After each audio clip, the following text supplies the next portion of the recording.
the undisputed, most diabolical fantasy villains in the world, Fantasy Brains! What's up, Brainiacs? Welcome into another episode of the Fantasy Brains podcast. And we are so excited to bring you today's video because it is episode 1 of the 32-team series. Now, you might be asking, what is the 32-team series?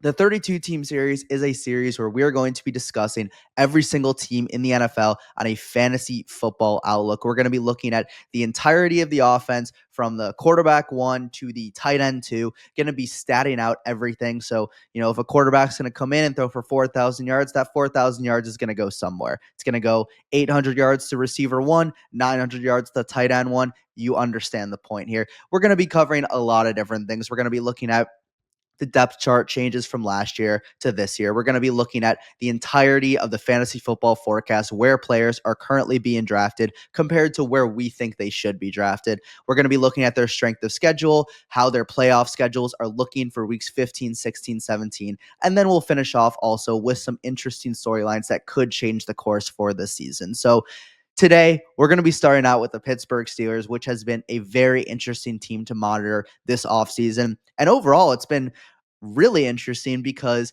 today, as we're recording this, I actually had to switch up last second because Jonnu Smith got traded. And so all of a sudden, Jonnu Smith gets traded. I know there's more pieces to it on the defensive side, but looking at the fantasy side of it, Jonnu Smith now goes from Miami to Pittsburgh, and so it definitely changed up the outlook of the Steelers offense. So excited to talk about it. But before we continue, make sure to check out all of our social media accounts. Check out our Instagram, check out our Twitter, check out our TikTok. It's all going to be at Leatherbrains. And also make sure to check out our YouTube and our Spotify to find all of our episodes. On the YouTube side, we got a lot of great episodes going out, ton of fantasy player takes, ton of outlooks on the entire season like this, some undervalued, some overvalued, everything you might want. Go check that out on the YouTube channel. And then also make sure to check out the Leatherbrains channel as well. They're going to bring you a little bit more of the entertainment side of things, but definitely go check out the storylines that they're talking about every Tuesday at about 7 p.m. Eastern. But like I said, let's get right into this video with the Pittsburgh Steelers. Looking at their depth chart, I mean, there are obvious changes. We go from Justin Fields for the first couple games of last year to Russell Wilson for the second half of the year, and now we go to Aaron Rodgers. That's a good difference for them. Justin Fields, as much of a good player he is in fantasy by himself, he's never really been able to produce other options around him, just with how low the passing volume is with him and how much he wants to run. So I think being able to go from 2 lower volume passing quarterbacks with Fields and Wilson to now Aaron Rodgers, who you might not think that this guy is that great anymore. He's 41 years old. He might seem a little bit washed, but Aaron Rodgers is still one of the most talented quarterbacks of all time.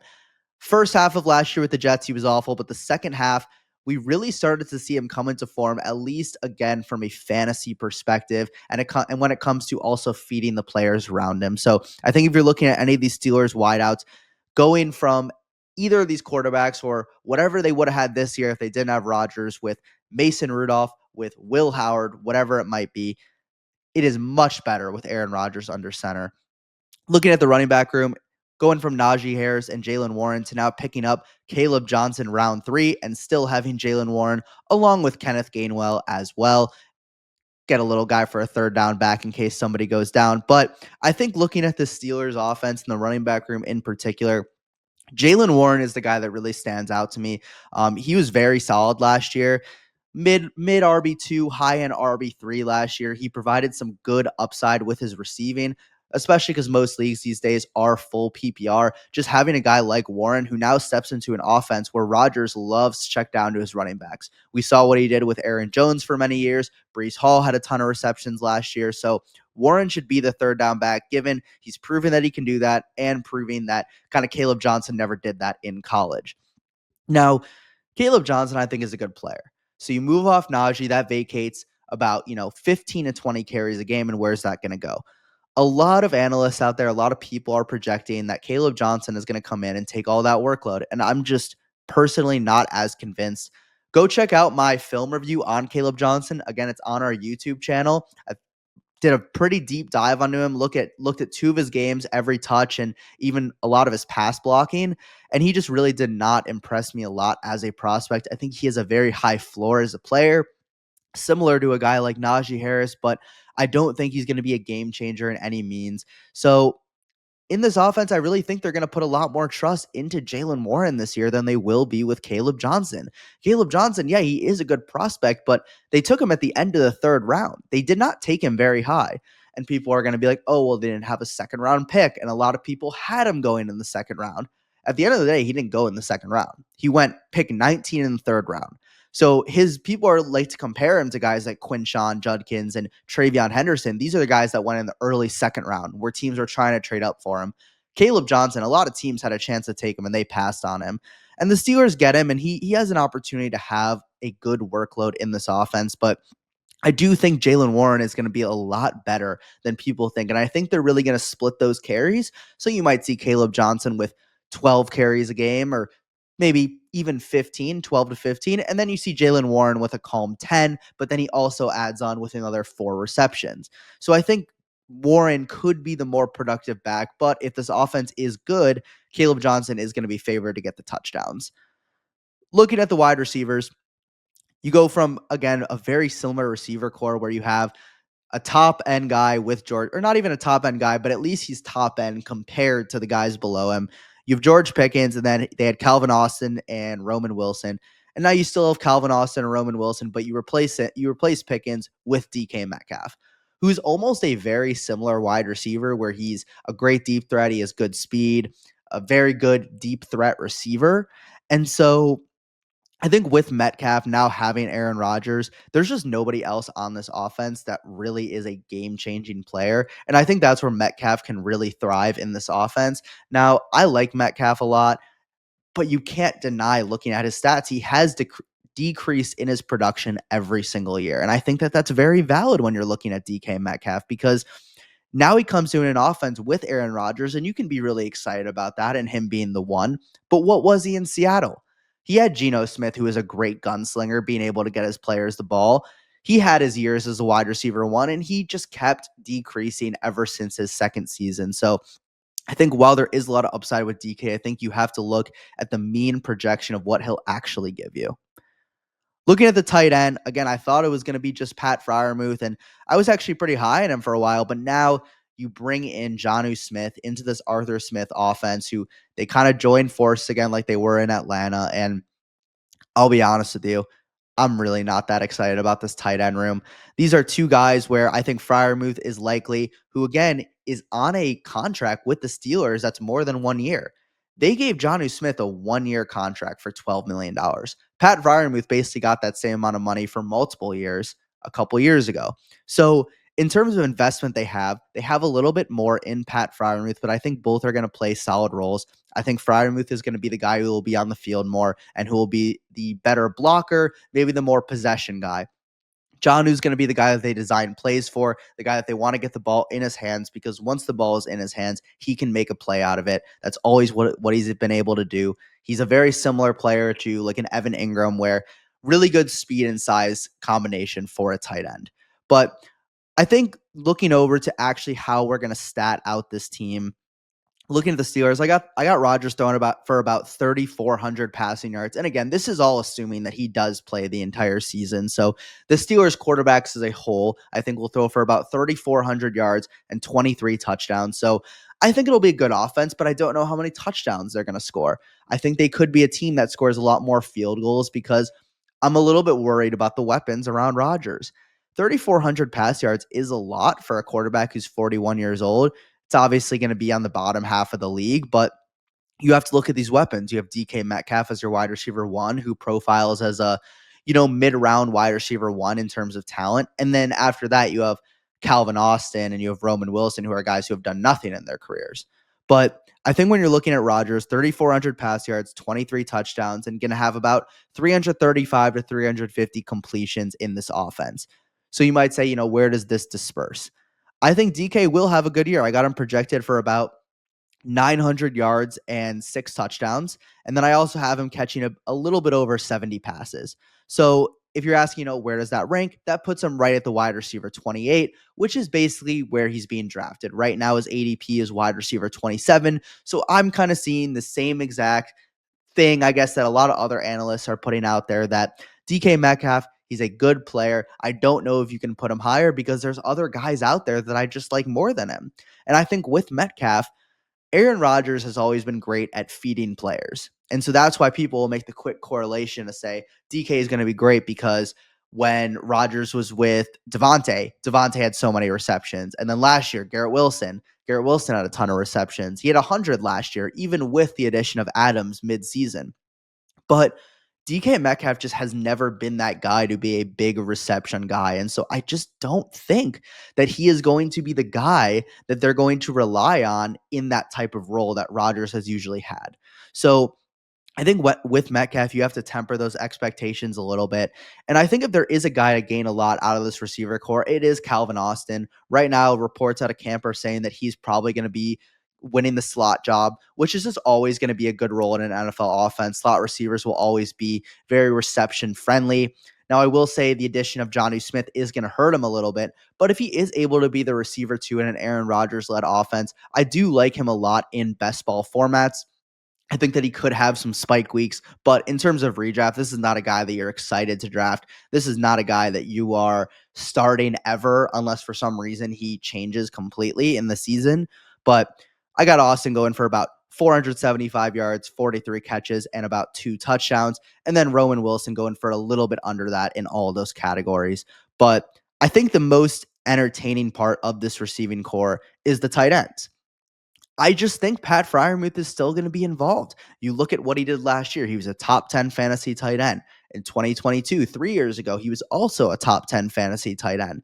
He has proven to be a very solid player, and I just can't see them saying, hey, we're going to trade for Jonnu and then not use Pat Freiermuth anymore.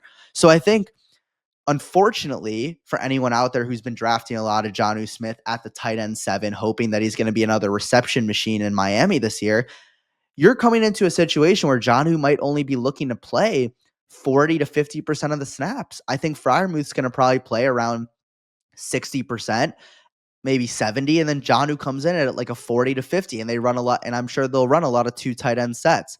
Now, I think Jonnu is going to be the more productive receiver. I have him going for about 54 catches, a little bit over 500 yards, and 3 to 4 touchdowns, so I think he'll be okay. But then I also have Pat Freiermuth going for 40 catches, 4 touchdowns, and 400 yards. So unfortunately, it just doesn't look like either of them are going to be great options in redraft unless one of them is able to get hurt, or not able to get hurt, but does get hurt. But I think right now, if you're looking at both them being healthy, you're just never really going to predict who's going to have the better week. Obviously, Jonnu's the better receiver, but I would even argue that Pat Freiermuth is a better red zone target. And so if you're looking at a touchdown and the upside that they have there, I think Freiermuth could have more touchdowns this year. So I think this Jonnu Smith trade, it is just brutal for Jonnu, but I think it also just makes Pat Freiermuth pretty irrelevant in fantasy. He just doesn't have much value this year in best ball or even in redraft. Obviously, if Jonnu does go down, he will have a good opportunity to be a good pickup. But if you're going into your draft with Pat Freiermuth, I just don't think you can be that confident. I have Freiermuth now at the tight end 27. I dropped him 13 spots. And then I also have Jonnu Smith at my tight end 22. I dropped him 14 spots. So I think when you're looking at 2 good tight ends who are now splitting an already limited workload, I just am not loving what I'm seeing there. But let's get to the running backs now, because a lot of people are going to wonder, why do you have Jaylen Warren over him, and what does that difference look like? So if you look at how I'm projecting Kaleb Johnson, I like Kaleb Johnson in redraft because I think the opportunity is there for him. I don't think he's that talented, but I think that the opportunity is clearly there where they don't have a hard-nosed runner that can take 20 touches a game. I think that's where you had Najee Harris, but you let him hit free agency. So I think right now the opportunity for Johnson is going to be there in redraft and in best ball, and I like his upside there. I got Kaleb Johnson rushing for about 967 yards and 9 touchdowns. So I have him having a great year on the ground. But where it gets me is looking at his receiving. I got 10 catches for 67 yards and half a touchdown. So he's going to give you nothing in the receiving game. And it is really, really tough. I've said this time and time again in any type of fantasy video. It is very, very hard to be a great fantasy running back if you do not catch passes. Have we seen it? Absolutely. Jonathan Taylor is a great example. Derrick Henry is a great example. Nick Chubb from a few years back is a great example. But what do those guys all have in common? They are all elite players. And I just don't think that Kaleb Johnson is as elite of a player as any of those guys that I just mentioned. So I still have Johnson going for a good year. But then when I look at Jaylen Warren, I have 588 rush yards, so about 600. I have 5.5 rushing touchdowns. And then in the receiving game, I have him catching 43 passes this year for about 400 yards and another 2 touchdowns. So when you look at Warren, I think he gives you a lot better of a balance because you know for a fact that the third down role is going to be there. Whereas with Johnson, we don't know how that split is going to go.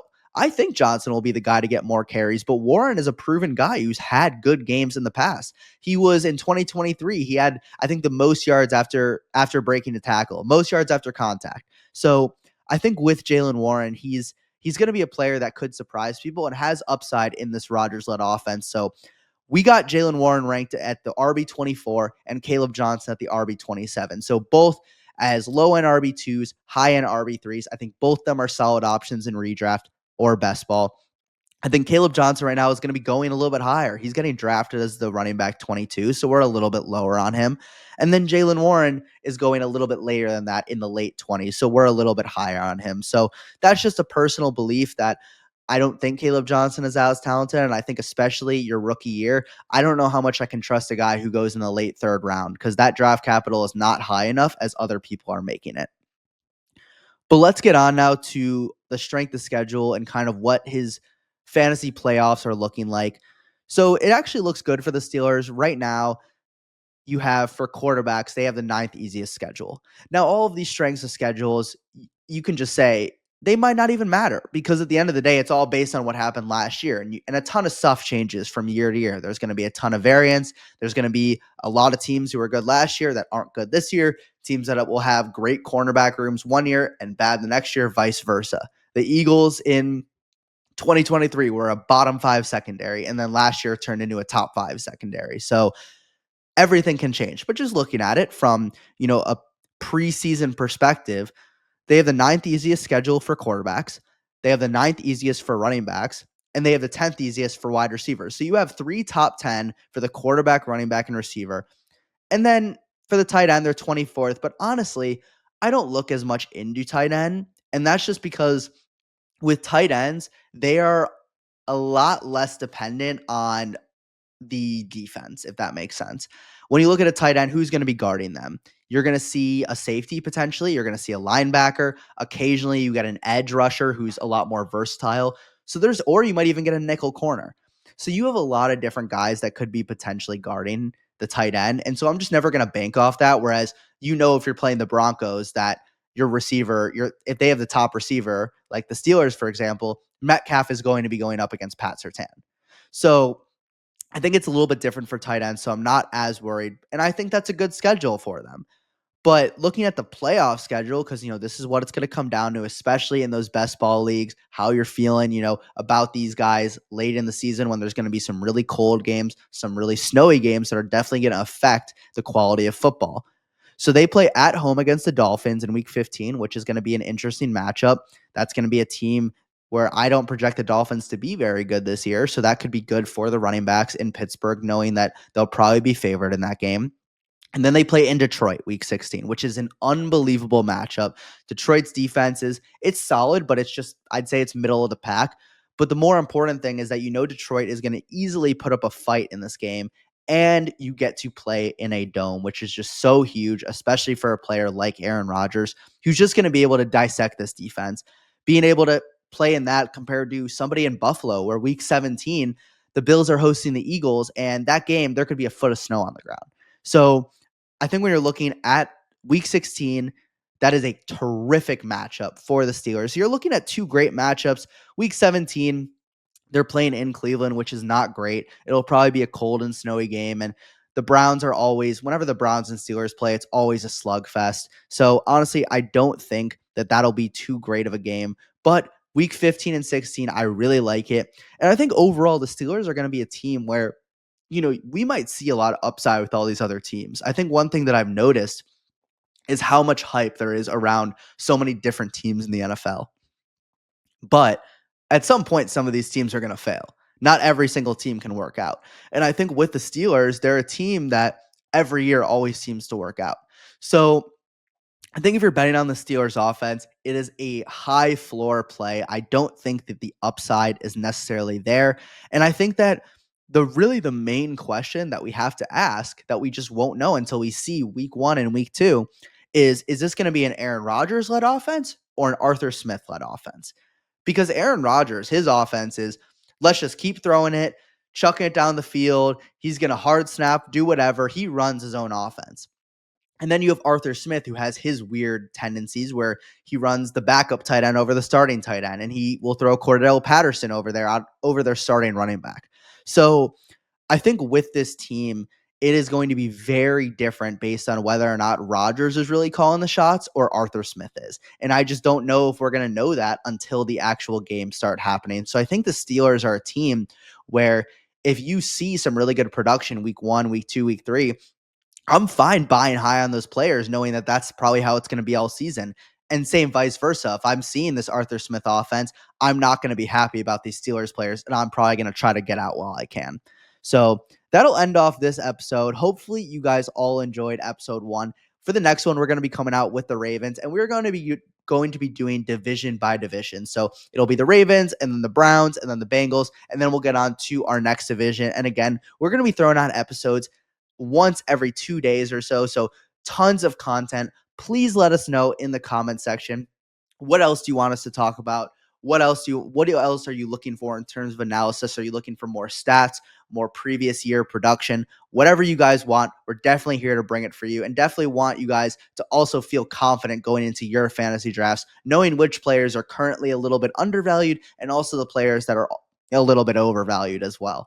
So again, hopefully everybody enjoyed. Make sure again to check out all of our social media accounts at Leatherbrains. Especially make sure to check out our YouTube channel where we have a ton of great prospect film reviews if you have your rookie draft coming up, and a ton of just other fantasy football videos where you can learn and you can win your fantasy championship this year. Thank you everybody for listening. We will see you next time for the Baltimore Ravens, and we're out. 3, 2, 1. Got a blast! Thanks for checking out the Fantasy Brains. Don't miss next week's episode, Thursday at 6 p.m. Eastern. See you next week, Brainiacs.